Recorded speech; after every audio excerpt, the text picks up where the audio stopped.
ప్రతి మనిషి పుట్టుకకు అమ్మా నాన్నలే సృష్టికర్తలు. మనకి ఈ శరీరాన్నిచ్చి యుక్త వయసు వచ్చేదాకా అన్నీ తామే అయి చదువు సంస్కారం నేర్పించి అనుక్షణం కంటికి రెప్పలా చూసుకున్న వారి పట్ల సదా కృతజ్ఞులమై ఉండాలి జీవితాంతం. ఈ సమస్త ప్రపంచం తల్లిదండ్రులతోనే నిండి ఉన్నది అన్నారు శంకర్ భగవత్పదులు సౌందర్యలహరిలో. దీని బట్టి ఈ జగత్తులో అమ్మా నాన్నలకు ఉన్న స్థానం ఎంతటిదో తెలుస్తుంది. తల్లిదండ్రులు వాగ్దారుల వంటి వారిని విడదీయడం సాధ్యం కాదని అన్నాడు కాళిదాసు రఘువంశంలో. అంటే సృష్టిలో తల్లిదండ్రులకు గల శాశ్వతత్వం ఎలాంటిదో స్పష్టమవుతుంది. ఇక సకల సాహిత్యాలు తల్లిదండ్రుల ఉనికిని అత్యున్నత స్థానంలో నిలుపుతుంటే అలాంటి ప్రత్యక్ష దైవాలకు నేటి బిడ్డలు కనీస కృతజ్ఞతనైనా ప్రకటిస్తున్నారా అంటే అనుమానమే. ఏ కొందరో మాత్రమే మినహాయింపు కావచ్చు. మాతృదేవోభవ పితృదేవోభవ, మాతృదేవోభవ పితృదేవోభవ. తల్లిదండ్రులనే దేవతలుగా భావించేవాడివై జీవించు అనే వేద సూక్తులు చెప్తున్నాయి.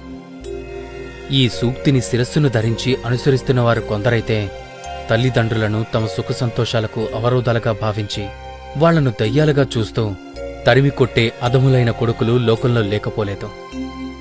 పున్నామ నరకం నుంచి తమను ఉద్ధరిస్తాడనుకునే కొడుకు తాము బతికి ఉండగానే తమకు ప్రత్యక్ష నరకాన్ని చూపిస్తుంటే వీడు కొడుకా లేక యమకింకరుడా అని తల్లిదండ్రులు దుఃఖించే పరిస్థితులు నేడు సమాజంలో కనిపించటం శోచనీయం. తల్లిదండ్రుల దగ్గర ఉన్న ఆస్తిపాస్తులను డబ్బు దస్కాన్ని బలవంతంగా లాక్కొని తల్లిదండ్రులను ఇంటి నుంచి మెడపట్టి గెంటేస్తున్న కొడుకులు నేడు కనపడుతున్నారు. వీళ్లంతా నిజమైన కొడుకులేనా? అసలు వీళ్ళు మనుషులేనా అనిపించక మానదు. తల్లిని గౌరవించి ఆదరించేవారికి మానవ ప్రపంచంలోనూ, తండ్రిని ప్రేమించి పూజించేవారికి అంతరిక్ష లోకాల్లోనూ, గురువును భక్తి ప్రవర్తనలతో సేవించిన వారికి బ్రహ్మలోకంలోనూ తిరుగుండదని మనుస్మృతి చెప్తుంది. నవమాసాలు గర్భంలో మూసి ప్రసవ వేదనను అనుభవించి తనను కన్న తల్లిని అష్టకష్టాలు పడిపెంచి పోషించిన తండ్రిని క్షణంలో మర్చిపోయి తన ప్రయోజనాన్ని మాత్రమే చూసుకునే సంతానానికి నిష్కృతి ఉంటుందా? ఉండనే ఉండదు. తల్లిదండ్రుల రుణాన్ని 100 ఏళ్లపాటు సేవించినా తీర్చుకోవడం కష్టమే. ఏ తల్లిదండ్రులైనా తమ సంతానం గుణవంతులుగా రాణించాలని, తమకు ఆత్మసంతృప్తిని కలిగించాలని మాత్రమే కోరుకుంటారు. వేరే ఏదో ప్రయోజనంతో చూడనే చూడరు. అలాంటి తల్లిదండ్రులను డబ్బు కోసం, ఆస్తుల కోసం, శారీరక సౌఖ్యం కోసం కాలతనటం ఎంతవరకు ధర్మం? గుణహీనులైన ఎందరో కొడుకుల కంటే గుణవంతుడైన ఒక్క పుత్రుడు చాలునని. ఆకాశంలో ఎన్ని నక్షత్రాలు ఉన్నా ఏం ప్రయోజనం? ఒక్క చంద్రుడుంటే చాలు. ఆకాశానికి భూమికి అందం ఆహ్లాదం కలుగుతాయని పంచతంత్రం చెబుతుంది. పార్వతీ పరమేశ్వరులను తల్లిదండ్రులుగా ప్రస్తుతించాడు కాళిదాసు. అంటే తల్లి పార్వతీదేవి వలె సకల మంగళాలకు నిలయమైనదని, అపార కారుణ్యమూర్తి అని, ఆమెను తలుచుకుంటే చాలు సకల సౌభాగ్యాలు వర్షిస్తాయని తాత్పర్యం. అలాగే తండ్రి పరమేశ్వరుడి వలె అడిగిన వెంటనే అన్నీ సమకూర్చే స్వభావం కలవాడని, పోషించే గుణం నిలువెల్లా నిండి ఉన్నవాడని, పిల్లల తప్పులను సరిదిద్దే వాత్సల్య గుణం కలిగినవాడని అర్థం. పార్వతీ పరమేశ్వరుల వంటి తల్లిదండ్రులను హృదయ కమలంలో నింపుకుని ఆరాధించాలే కాని వారి మనసులను నొప్పించరాదనే సత్యాన్ని సంతానం తప్పక గ్రహించాలి. తల్లిదండ్రులు లేని పిల్లలు అనాథలవుతారు.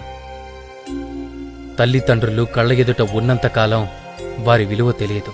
వారు కనుమరుగైపోతే ఎంత కష్టం, ఎంత నష్టం, అది ఎవ్వరూ పూరించలేని లోటు. తల్లిదండ్రులు బతికి ఉన్నప్పుడు బాధలకు గురిచేసి చచ్చిన తర్వాత వారి సమాధులపై పూలి చల్లితే ఏం లాభం? మరు జన్మలో కూడా ఈ సంతానమే మాకు కావాలి అని తల్లిదండ్రులు కోరుకునే విధంగా పిల్లలు ప్రవర్తించాలన్నదే అన్ని శాస్త్రాలు ఉపదేశిస్తున్న సత్యం. వారి పాదాలకు నమస్కరిస్తే కాశీ, ప్రయాగాది పవిత్ర క్షేత్రాలు దర్శించిన ఫలం, లక్ష్మీనారాయణులను సేవించిన పుణ్యం దక్కుతుంది. తల్లిదండ్రులు జీవించినంతకాలం వారి మనసులను నొప్పించకుండా అవసరమైనప్పుడు సేవలు అందిస్తే చాలు. అప్పుడు ఈ లోకమే ఒక స్వర్గం, ఒక కైలాసం, ఒక వైకుంఠం, ఒక బ్రహ్మలోకం, ఒక ముక్తిధామం. మిత్రులారా, తల్లిదండ్రులను జీవితాంతం ప్రేమిద్దాం. ఎన్ని జన్మలెత్తినా వారి రుణం తీర్చుకోలేనిది. అమ్మా నాన్నలు మీకోసం చేసిన త్యాగాలు, కష్టాలు, మీపై కురిపించిన ప్రేమాభిమానాలు మర్చిపోకండి. ప్రియంగా పలకరించండి. వారిని దైవ స్వరూపాలుగా భావించండి. మీరు ఎంతగా వారిని నొప్పించి మాట్లాడినా ఎప్పటికీ ఎన్నటికీ ఏమీ అనుకోని గంగిగోవులు. మీ శ్రేయస్సు కోరుకునే ప్రేమ స్వరూపాలు వాళ్ళిద్దరు. ఒకవేళ అమ్మా నాన్న ఏదైనా అంటే మాత్రం వారేమీ పైవాళ్లు కాదు కదా. అదంతా మీపై ఉండే ప్రేమతోనే తప్ప వారికి మనసులో కోపం, ద్వేషం ఎందుకుంటుంది చెప్పండి? మీరు ఎప్పటికీ వారి దృష్టిలో పిల్లలే. చిన్నప్పుడు వారి ఒడిలో పెరిగిన ఆ చిన్నారులేగా. ఆడిన ఆటలు, పాటలు మరవకండి. అడిగిన ప్రతీదీ మీకు అందించారు. వారు తిన్నా తినకున్నా మీకు తినిపించి ఎంతో మురిసిపోయేవారు. మీకు పెళ్ళైనా పిల్లలున్నా ఆ వాత్సల్యం, మమకారం మీపైన మీ పిల్లలపైన నిత్యం ఉంటుంది. అది విడదీసుకోలేని బంధం, విడదీయరాని బంధం.